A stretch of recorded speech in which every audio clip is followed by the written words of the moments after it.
तुमरो मंत्र विभीषण मान लंकेश्वर भय सब जग जाना युग सहस्त्र योजन पर भानु लील्यो ताहि मधुर फल जानु प्रभु मुद्रिका मेलि मुख माहि जलदिलांगी गए अचर जनाहि दुर्गम काज जगत के जेते సుగమానుగ్రహ తుమ్హరే తే.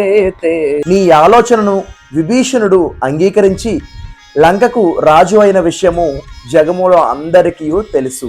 యుగ సహస్ర యోజనములు దూరంలో ఉన్న సూర్యుణ్ణి మధురఫలం అనుకుని అవలీలగా నోట్లో వేసుకున్న వాడువు. అలాంటిది శ్రీరామచంద్రుడు ఉంగరము తీసుకుని నోట్లో పట్టుకుని సముద్రాన్ని ఒక్క దూకు దూకి వెళ్ళావు అంటే ఆశ్చర్యం ఏముంది? జగములో దుర్గము వలె కష్టమైన పనులు నీ అనుగ్రహం వల్ల సుగమం కాగలవు.